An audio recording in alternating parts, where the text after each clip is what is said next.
Deus, que o louvor que sai da sua boca e do seu ser é exclusivamente do Senhor, você começa a despreocupar com aquilo que está do seu lado, com aquilo que está à sua volta, seja o seu marido, seus filhos, talvez a minha filha pequenininha, eu vou ficar preocupado. Eu entendo que os anjos do Senhor guardam ela enquanto eu começo a adorar ao Senhor, enquanto eu começo a glorificar o nome do Senhor. Então que você entenda o poder da particularidade do louvor ao Senhor nesta manhã. Amém? Diz assim a palavra do Senhor no livro de Êxodo, no seu capítulo de número 33 e versículo de número 11. Hoje eu trouxe uma Bíblia um pouco diferente, a versão um pouco mais atualizada, mas é um pouco parecida com a versão dos irmãos mesmo, amém? Diz assim a palavra do Senhor Jesus: o Senhor falava com Moisés face a face, como quem fala com seu amigo. Depois Moisés voltava ao acampamento, mas Josué, filho de Num, que lhe servia como auxiliar, não se afastava da tenda. Amém? Podei-vos assentar, glorificando ao nome do Senhor que vive e reina eternamente. Meus queridos, nesta feita nós estaremos falando a desrespeito da palavra de Deus, tendo em vista que desde a última pregação em que estive preparando para vos trazer na casa do Senhor, alguns dos irmãos talvez não estiveram presentes, talvez pelos compromissos que tiveram, mas na última mensagem que nós trouxemos, nós nos baseamos no livro do profeta Jeremias, no seu capítulo de número 35, aonde o Senhor chamou uma família, por essa família, pela obediência que essa família tinha ao mandamento do seu pai. Essa família, ela era conhecida no livro de Jeremias, no seu capítulo de número 35, como a família de Recabitas. Esses Recabitas, eles eram uma família que obedecia os mandamentos do seu pai Jonadab. E qual eram esses mandamentos que eles obedeciam? Eles não se contaminavam com vinho, eles não plantavam, não semeavam, eles não habitavam em casas, mas como diz no versículo de número 10, na sua parte A do capítulo 35 de Jeremias, irá nos dizer que eles também, por não fazerem casas para si, Deus abençoe, amado, não fazerem casas para si, eles habitavam em tendas, eles moravam em tendas. E quando eu estudava e meditava nesta palavra e buscava do Senhor, quando eu me deparei, habitava em tendas, eu me lembrei de uma certa conversa que no meu trabalho eu tive com o meu sogro.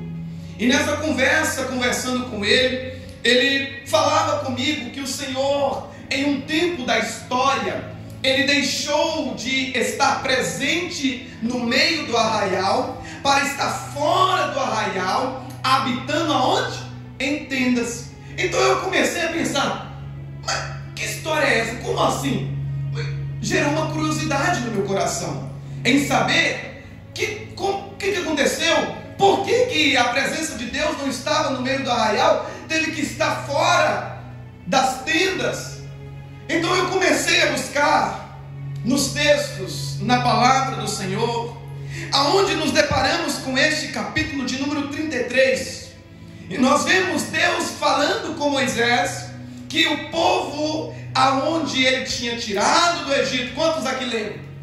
O povo estava escravizado lá no Egito, pelas mãos de Faraó, o povo sofria humilhações, o povo era torturado, o povo era a pior raça rejeitada no meio daquele povo.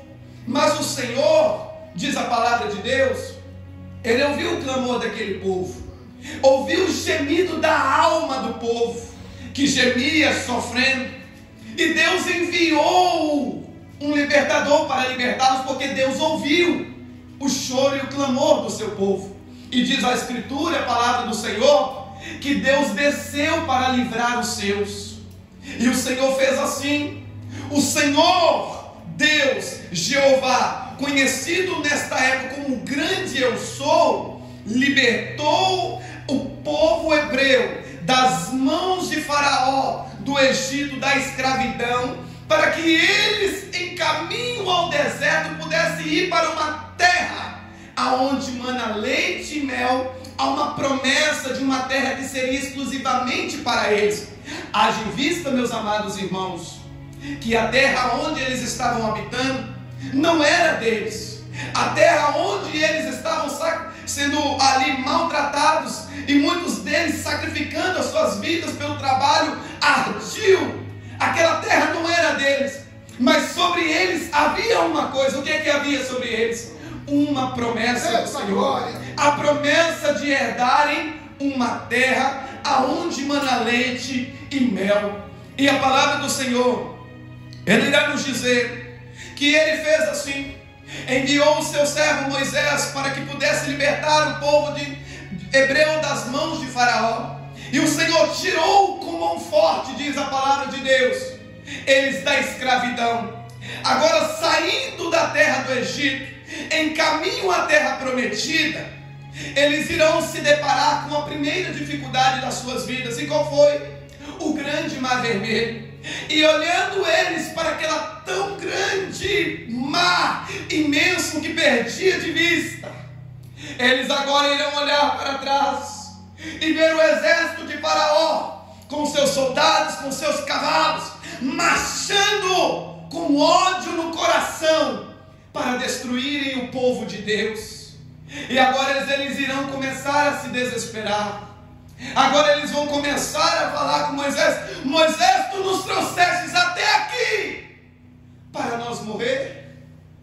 Ou se nós adentrar nas águas, talvez nós vamos afogar. Se nós voltar para trás, os inimigos, soldados de Faraó, vão nos matar à espada, porque eles estão com ódio, e os nossos filhos vão ser tomados de novo para serem escravos, e assim de geração em geração continuar nos escravizando. Mas aí Moisés clamou ao Senhor, e o Senhor, como ouviu o gemido das almas quando eles estavam lá dentro, Ele também ouviu naquele dia o clamor do seu povo, e Ele fez um tão grande milagre, abrindo o mar vermelho, para que o seu povo pudesse passar a seco, sem ao menos molhar os seus pés, ou apenas sujar com barro. Aí é onde nós vemos no texto que os inimigos que vinham atrás deles, agora eles pensam: mas os inimigos, o que vai ser feito? Eles também vão passar pelo caminho que veio o milagre, que era para nós. Aonde quando o último passou, a palavra de Deus irá nos dizer que as águas elas se tornaram, quando aqueles soldados adentraram todas as águas. E naquele dia o povo hebreu, o povo de Israel, pôde contemplar tamanho livramento que Deus nos deu dos seus inimigos, dizendo: os inimigos que hoje vê, nunca mais nos verão. Porque é assim que é quando Deus te faz uma promessa, quando Deus fala algo para você, Ele garante que você chegue até o outro lado. E lembra de uma coisa: os inimigos que vinham te perseguindo, Deus está afogando ele nas águas hoje. Deus está matando ele nas águas hoje, para que você possa caminhar em direção à promessa. Tamanho poder tem o nosso Deus. Ele fez o seu povo passar a seco de um tão grande mar, e eram inúmeros, mas o Senhor fez com que todos eles passassem. E nós vemos o livramento deste Deus, nós vemos o carinho deste Deus para com o seu povo, nós vemos o zelo de Deus, quando eles murmuraram e reclamaram, dizendo: não tem água para beber, e Deus fez até a água da rocha sair, para saciar a vossa sede. Deus fez as águas que eram amargas se tornarem potáveis, para que eles pudessem beber. Quando eles tiveram fome, Deus enviou o maná, para que eles pudessem saciar a fome que tiveram. sentiram no coração o desejo de comer carne. Nem isto Deus rejeitou para eles e negou para eles. Mas Deus disse: vocês querem? Eu estou enviando, toma! Aí tá. Vai comer tanto que vai sair até pelos narizes, de tanta carne que vocês vão comer. Aí o tempo foi se passando. E quando lá no capítulo 15, e versículo de número 2, logo após a passada do Mar Vermelho, eu vejo algo lindo acontecendo. É quando nós temos um encontro com o primeiro amor de Deus. Quando nós vemos o milagre de Deus acontecendo, aí nós declaramos, como Moisés declarou no seu cântico do capítulo 15, do livro de Êxodo. Aí ele vai cantar: Deus é a minha força, Deus é o meu Salvador, Ele é o meu libertador, a minha rocha, a minha segurança. Então eu farei para Ele uma morada. Quando nós temos o encontro com Deus, nós temos desejo de fazer para Ele uma morada. Se você for olhar ao longo da Bíblia, não foi diferente. Todos aqueles que buscaram a presença do Senhor, eles desejaram no seu coração fazer para Deus uma tão grande morada. Só que eu te pergunto: Deus pode morar em um templo pequeno como este? Se o salmista disse que para Ele contemplar os moradores da terra, Ele se inclina desde os altos céus para nos contemplar. E se você for sábio de entendimento, e a ciência te diz, pelos estudos dela, que o universo ele não tem fim. Mas se eu te dissesse que o universo está na palma da mão do seu Deus, e Ele está no controle de todas as coisas, agora você começa a entender. Se esta terra é tão pequena dentro de um universo tão grande, e se nós somos pequenos dentro de uma terra que é pequena dentro de um universo tão grande, o que nós somos diante de os olhos de um Deus tão poderoso como este? O nosso Deus, Ele é maior do que a nossa compreensão e o nosso entendimento. Mas algo lindo que eu entendo, que o amor de Deus é tão grande, que mesmo Ele sendo tão grande, todos aqueles que desejaram fazer uma morada para Ele, Ele disse: eu vou estar lá, eu vou fazer presente naquele lugar que você está preparando para mim. O povo foi caminhando, e o povo necessitava de leis, o povo necessitava da presença de Deus, algo que simbolizasse. E no capítulo de número 31, nós vemos Deus dando sabedoria a Bezalel, para que ele, em toda a fundição, em ouro, em prata, em todas as especiarias, ele pudesse estar preparando os utensílios da casa de Deus, do tabernáculo, da tenda da congregação, para que pudesse preparar, para que pudesse ser feita uma grande tenda. E dentro dessa tenda, a arca da aliança fosse colocada, para que simbolizasse no meio do povo a presença de Deus. Mas o povo necessitava de leis, o povo necessitava de mandamentos, para que eles soubessem o que não fazer e o que fazer. Então Deus chamou Moisés lá em Horebe, no Monte Sinai.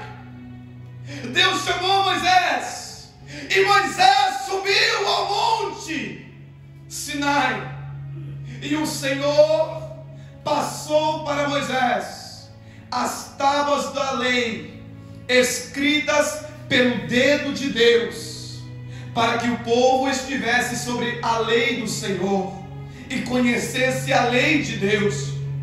E diz a palavra do Senhor que Moisés passou 40 dias e 40 noites na presença de Deus, sem comer e sem beber, segundo Deuteronômio capítulo 9, versículo 9.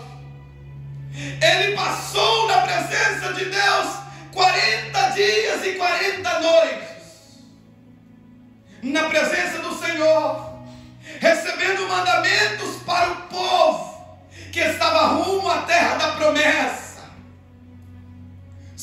enquanto Moisés estava lá no monte, meus amados irmãos, o povo que ficou aqui embaixo esperando nos pés do monte, lá em Horebe, o povo estava vendo que Moisés estava demorando demais. Moisés tardava a vir. Aí eles irão virar para Arão, o sacerdote, e dizer para ele assim: ô Arão, Moisés, aquele tal de Moisés está demorando, né? Eu estou achando que ele se arrependeu de ter tirado nós lá do Egito, da escravidão, e acho que ele não aguentou muito a carga, não. Ele está demorando. Eu acho que ele não volta mais não, Arão. Mas agora, Arão, vamos fazer o seguinte: nós ainda não conhecemos a face de Deus. Nós ainda não conhecemos como Deus é realmente. Então faz o seguinte, Arão: faz uma imagem de escultura para nós, para que quando nós olhar para essa imagem de escultura, nós possamos dizer: este Deus tirou nós lá do Egito e trouxe nós até aqui. Aí Arão, sendo persuadido pelo povo, ele diz: então tá bom, então tira aí os seus brincos seus, das suas esposas, dos seus filhos, das suas filhas. Aí eles pegaram, prepararam e trouxeram até Arão. E Arão lançou aquele ouro dentro de um burril e preparou ali, e saiu daquele burril um bezerro de ouro. Aí o Arão olhou para o povo e disse: aí está o Deus que vocês queriam, que tirou vocês lá da terra do Egito. Mas amanhã é dia de consagração ao Senhor, é dia de trazer sacrifícios ao Senhor. E o povo diz: está bem. E no outro dia trouxeram sacrifícios, adoraram e se encurvaram diante da imagem de escultura do bezerro de ouro. Fizeram uma tão grande festa. E quando você lê a história, você fica pensando: mas como esse povo achou tão comum dar uma imagem a Deus, sendo que o primeiro mandamento que Deus havia mandado para eles, a primeira ordem que Deus havia dado para eles: não farás para vós imagem de esculturas, não adorarás a outro Deus, a outro Senhor. Mas aquele povo celebrou diante daquela imagem de escultura. Aquele povo comeu, bebeu, festejou. Só que assim como Deus ouviu o gemido das almas deles lá no Egito, quando ele tirou, o Deus que estava lá em cima no Monte Sinai com Moisés, ele também estava ouvindo aquele barulho de júbilo que não era para ele. É onde nós entendemos que Deus não divide a glória dele, mas a glória do Senhor é exclusivamente para Deus e não a outro. E quando nós observamos a palavra do Senhor, o Deus que é onipresente irá falar para Moisés: Moisés, lá no Monte Sinai, desce lá, porque o seu povo que você tirou lá do Egito, eles estão adorando imagem de escultura, e rápido, depressa estão se desviando do caminho, e a minha ira se acendeu contra aquele povo. Aonde Deus irá dizer para Moisés: Moisés, permita-me que hoje eu mate todos e faça de você, Moisés, um novo povo, ainda maior e melhor do que este, porque este povo é obstinado de coração, um povo rebelde, que não ouve a voz do seu Deus, e depressa tem se desviado do caminho do Senhor. Mas Moisés irá entrar na presença do Senhor e dizer: não, Senhor, porque o Senhor se apressa em irá contra o seu povo, porque depressa o Senhor quer destruir o seu povo.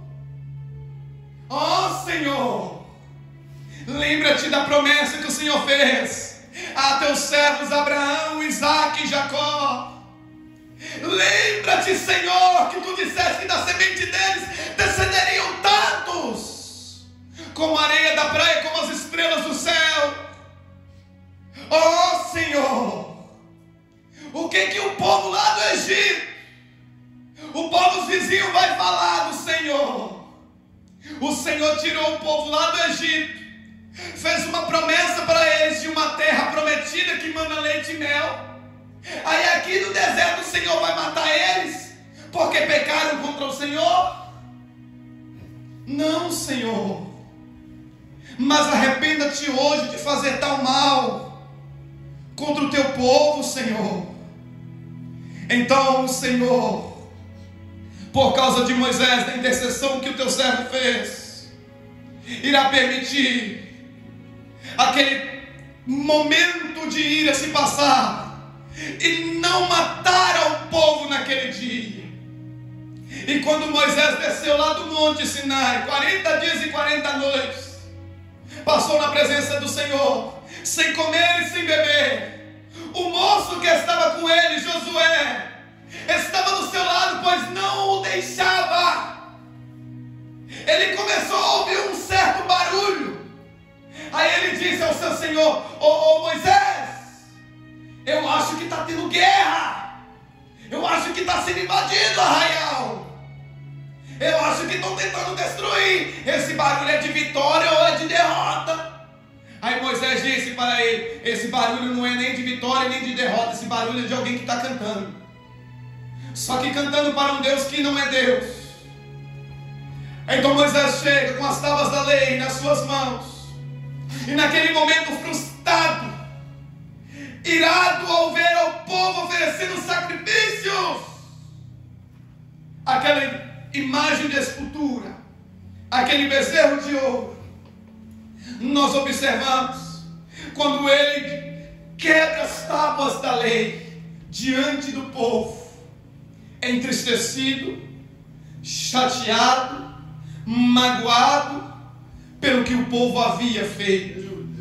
Mas se Moisés estava assim, eu quero que neste momento, eu quero que você pense como você se sentiria se você pegasse um mendigo que você está vendo apanhando na rua, você entrasse na frente dos seus acusadores, daqueles que estão te chicoteando, te maltratando, te xingando, e você entrasse na frente daquele mendigo e tomasse a causa dele, você levasse lá para sua casa, você desse um banho nele, você colocasse roupas novas nele, você desse do melhor da sua casa para ele comer, para ele vestir, e se você desse para ele um teto, um abrigo para ele, e esse mendigo, que agora já não é mais mendigo, já não é mais escravo, ele simplesmente virasse as costas para você, e alguém que não fez nada por ele, ele desse mais valor do que você que tirou ele e defendeu a causa dele quando ele não tinha nada, quando ele era maltratado, quando ele era desprezado. Eu quero que você entenda neste momento a dor de Deus naquele dia, quando viu o seu povo, que com grande amor ele tirou das mãos da escravidão, o amor que Deus tinha com aquele povo. Eu quero que você imagine nesse momento a decepção de Deus ao ver o seu povo dando a glória para outro que nada fez, ao ver o seu povo virando as costas para Deus. E disse a palavra do Senhor: depressa eles rejeitaram e abandonaram ao seu Deus. Eu quero que você entenda a dor que Deus sentiu na sua alma naquele dia, ao ver um povo que foi gerado para Ele, o rejeitar ante a sua presença. Mas a palavra do Senhor continua a nos dizer que muitos deles não ficaram impunes naquele dia, pois Moisés falou com o povo: quem é de Deus que se levante e se apresente. Então nós vemos a tribo de Levi se levantando, muitos homens. Então Moisés irá dizer: para que hoje o Senhor vos abençoe e tire o mal de entre nós. Matai cada um ao seu irmão, matai a cada um o seu amigo, para que a bênção do Senhor esteja aqui. E a Bíblia nos diz que naquele dia caíram mais de 3.000 homens, mortos à espada pelas mãos dos seus irmãos, por causa do preço do pecado que eles haviam pecado contra Deus. Só que o maior preço do pecado não foi a perca do irmão, não foi a perca do parente ou do amigo mais próximo que eles tiveram, mas quando eles ouviram a voz de Moisés, que recebera do Senhor, dizendo o seguinte: Moisés, até hoje eu vos guiei até aqui. Enquanto vocês estiverem no deserto, eu estivera diante de vós e estive guardando, protegendo. Mas só que agora não vai dar mais não, Moisés. Agora pega o seu povo. Eu poupei eles, mas pega o seu povo e eu enviarei um anjo adiante de vós, para que estejai convosco. Mas nós vemos na história que a presença de Deus, ela já não era mais aonde? No meio da onde? Do arraial. Aonde o quê? Havia uma construção de tendas. Aonde nós entramos no tema dessa mensagem: construtores de tendas. No Novo Testamento nós olhamos e vemos a Paulo, e vemos ele como sendo servo do Senhor, transformado pelo Evangelho, tendo a oportunidade de cobrar dos seus fiéis para manter as suas viagens missionárias. Pela história nós descobrimos que ele, como Priscila e Áquila, trabalhavam na construção de tendas para poderem sustentar as suas viagens missionárias, para poderem sustentar a obra de Deus. Mas a construção de tendas era algo comum naquela época, e no meio do povo de hebreu, de Israel, não era diferente.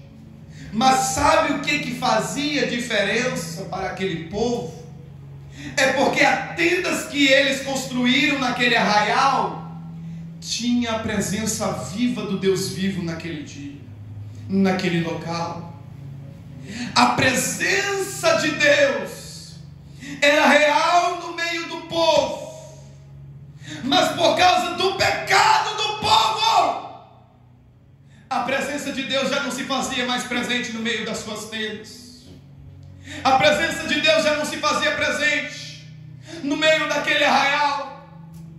Então nós vemos aqui no capítulo 33, a partir do versículo de número 7, Moisés ele vai pegar uma tenda fora do arraial. Aonde? Fora do arraial, bem longe, e vai levantar essa tenda. E levantando ele essa tenda, irá chamar ele tenda da congregação, ou tenda do encontro, porque esta tenda da congregação, agora Moisés irá colocar no seu coração que todos aqueles que se arrependeram e que desejam buscar ao Senhor novamente, seria lhes necessário ir até ao encontro de Deus para buscar a sua presença. E construindo Moisés a tenda, o povo que fizeram a tenda lá dentro do arraial, agora a palavra de Deus vai nos dizer que eles também, no versículo 8, eles também construíram tendas, porque quando Moisés passava, cada um ficava em pé na sua tenda. Construtores de tenda. eles construíam tendas fora do arraial.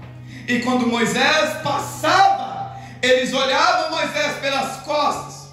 E quando ele entrou na tenda da congregação, eles viram a nuvem de glória descer sobre aquela tenda da congregação. E diz a palavra do Senhor que existia um certo moço por nome de Josué. E este moço Josué, quando Moisés falava com Deus e saía da tenda e voltava para o arraial, ele não deixava a tenda, ele não se apartava da tenda. É agora que eu quero que você entenda algo maravilhoso nesta manhã, que não é simplesmente você construir uma tenda, não é simplesmente você clamar na tenda pela presença, mas para nós precisamos entender que nós devemos permanecer na presença deste Deus, na presença dele que está onde? Na tenda. Porque quando nós permanecemos na presença de Deus, na tenda, nós somos envoltos na glória do Senhor, na presença do Senhor. E o Senhor, ele ouviu o clamor de Moisés pelo seu povo. Aí quando nós olhamos e mergulhamos no texto da palavra de Deus e chegamos lá no capítulo de número 9 de Deuteronômio, que eu havia citado, aí nós vemos que esse povo que havia recebido o perdão de Deus, e depois de terem feito o tabernáculo, que simbolizava a presença de Deus, nós vemos que esse povo, eles eram guiados pelo Senhor. Quando a nuvem subia, o povo caminhava, e quando a nuvem descia, o povo parava. Aí nós olhamos na palavra de Deus, no capítulo 9 de Deuteronômio, aquele povo que saiu lá do Egito e era escravo, estava prontinho, pastor, para poder entrar na terra da promessa. Estava prontinhos para poderem agora conquistar a tão sonhada promessa, a terra que mana leite e mel. Aí Moisés vai se colocar diante do povo. Eita, Moisés.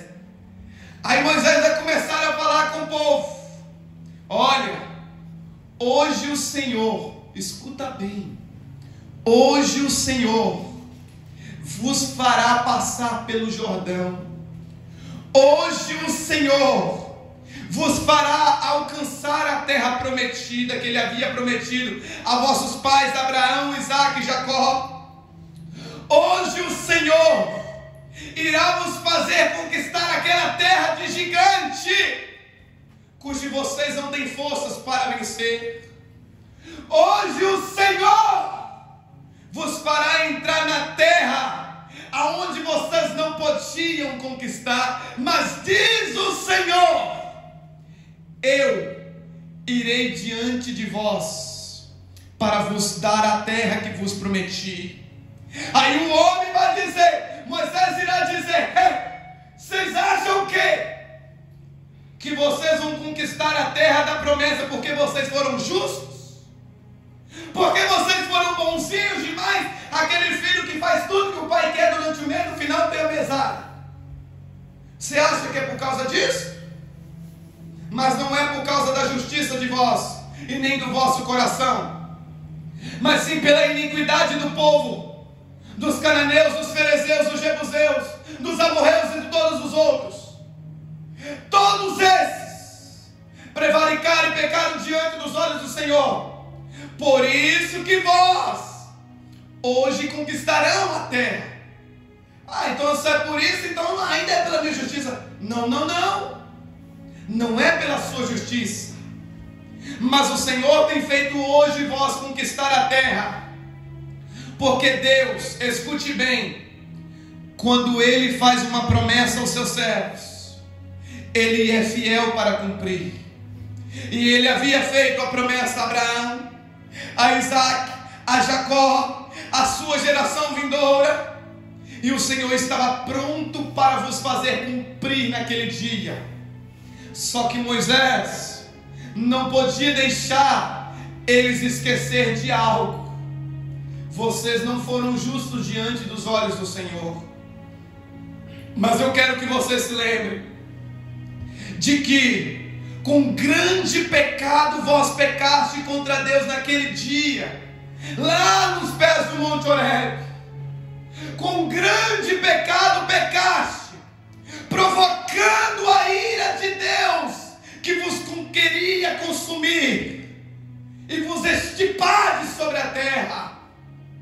Não é por causa de vós, da vossa justiça, mas porque Deus é fiel com a sua palavra. Não é porque vós são merecedores, mas porque Deus vai adiante de vós.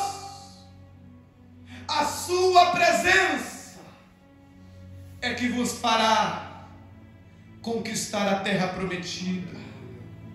A sua presença é que nós, construtores de tenda, não devemos nos apartar, não devemos nos distanciar, porque quando nós olhamos à luz da palavra de Deus, eles não pararam na tenda da congregação, eles não pararam no tabernáculo, eles não pararam naquele grande templo que Salomão fez para o Senhor.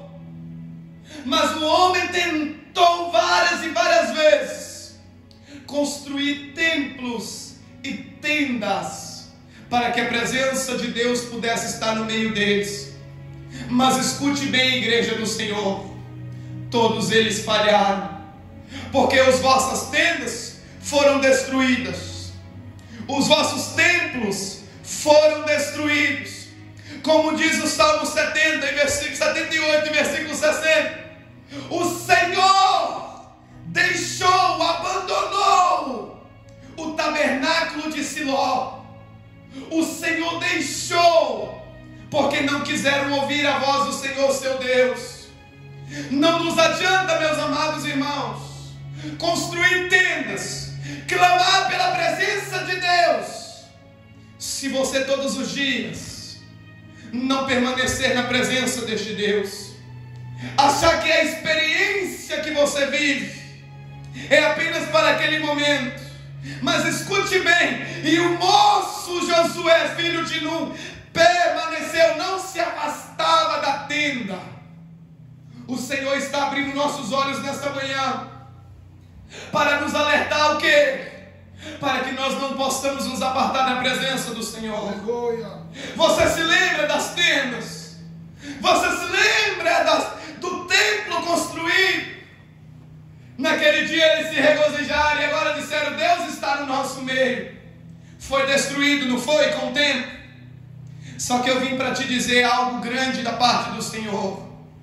Agora não será mais necessário você ir fora, pegar uma barraquinha hoje e levantar uma tenda e falar: Senhor, desce aqui, neste local.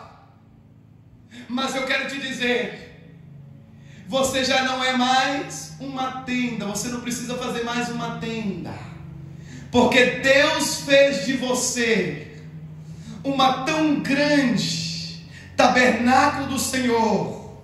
Deus fez de você um santuário do Senhor. E sabe como Ele fez isso?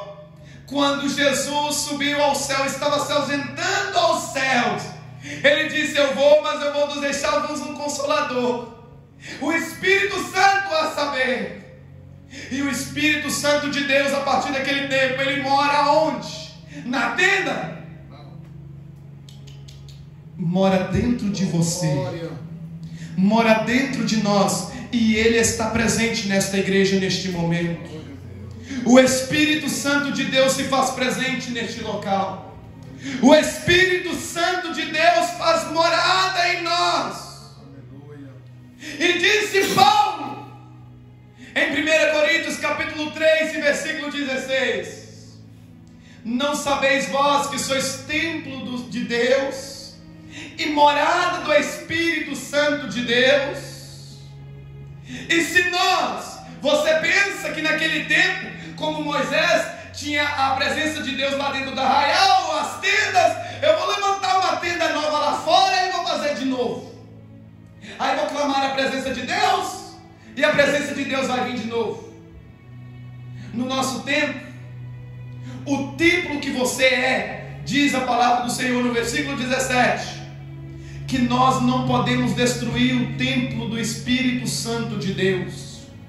Não podemos destruir a morada de Deus, sabe por quê? Porque se você fizer isso, se você destruir a morada, o templo da morada do Espírito Santo de Deus, Deus também destruirá quem a isto fizer. Então o que eu quero te dizer é: permaneça na presença do Senhor, construa a sua tenda interior com Deus, mas permaneça na presença deste Deus. Não abra mão da sua particularidade que você tem com Deus. Pare de se importar. Eu estou já 2, 3 dias acordando todo dia de manhã, ouvindo a voz de Deus, do Espírito Santo de Deus falando comigo: não dê ouvidos à voz do homem, dê ouvidos à voz de Deus. Por quê? Porque quando você deixa de ouvir as vozes internas, você entende o valor que você tem, você entende o quanto você é precioso, e o quanto Satanás, o inimigo das nossas almas, ele tem tentado tirar de você o valor que você tem diante dos olhos de Deus. Você não entende talvez agora, mas se você der ouvidos hoje à voz do Senhor seu Deus, e não endurecer o seu coração, o Espírito Santo de Deus vai começar a te mostrar que você não faz parte deste mundo. Estávamos numa conversa ali na cozinha, eu falando do meu sofrimento quando eu era criança, sofrendo os bullying. Aí hoje eu entendi por que eu sofri tanto na minha vida, por que eu fui tão humilhado, tão maltratado, tão rejeitado, tão desprezado, passei por uns mal bocados. Eu passei tanto da minha vida que posso dar um livro. Mas aí hoje eu entendo as palavras de Jesus me dizendo que por amor de mim o mundo vos odiaria. Nós não somos deste mundo. Satanás está querendo tirar isso de você. Ele está querendo mostrar para você que você é deste mundo, você faz parte dessa terra.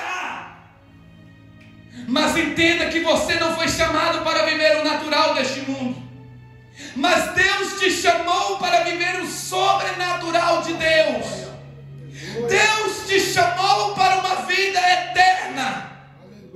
E Deus te chamou para estar com Ele. Mas você tem que tomar cuidado na construção da sua tenda, para que a presença dEle não se vá. Porque o inimigo vai cegar o seu entendimento. O inimigo vai colocar valor mais nas coisas e nas pessoas do que no próprio reino de Deus. Mas não viva o natural, irmão. Quando o Espírito Santo começou a me revelar isso, todo dia eu testemunho para o meu sogro. Quando o Espírito Santo de Deus começou a me revelar isso, que nós não nascemos para viver o natural, mas o sobrenatural de Deus. Escuta essas palavras: você tem uma adoração particular com Deus. Você é exclusivo, meu irmão. Você, dizia aquele livro lá de Daniel e Samuel, a forma que Deus fez, Ele só fez você. Você pode ter até um irmão gêmeo que nasceu junto com você na hora do parto, mas Deus mesmo assim te fez exclusivo. O Senhor fez exclusivamente você. E a mensagem de Deus para você é: meu filho, quando você construir a tenda, quando a minha glória descer, a minha presença estiver, não se aparte da minha presença. Mas o moço permanecia na presença de Deus. O moço não se apartava da tenda. Faça o mesmo hoje. Não se aparte da presença de Deus. Não se aparte do chamado do Senhor, mas deixa Deus trabalhar no seu coração. Você vai começar a sentir algo novo acontecendo dentro de você. Você vai começar a sentir uma glória que você não vai conseguir controlar. O Espírito Santo de Deus, quando eu entendi isso, Ele começou a fazer algo lindo dentro da minha casa. Hoje eu vejo a minha família se voltando à presença de Deus, orando, cantando e entendendo o que é a salvação de Cristo. Quando você começar a entender, por favor, escuta essas palavras. Quando você começar a entender que você tem uma particularidade com Deus em especial, quando você começar a buscar Ele, você vai começar a mudar o ambiente que está ao seu redor. Você vai começar a transformar as vidas de outros através do Espírito Santo de Deus. Porque Deus se fará presente na sua vida e você permanecerá em nome de Jesus na presença do Senhor. Se coloque de pé, igreja do Senhor. Que o nome do Senhor seja louvado, que o nome do Senhor seja exaltado, que o nome do Senhor seja engrandecido. Aleluia, Jesus. O Senhor se faz presente neste lugar. Pare de dar ouvidos à voz do homem e dá ouvidos à voz do Senhor seu Deus. Busca e permaneça na presença do Senhor. Aleluia, Jesus. Ó Pai.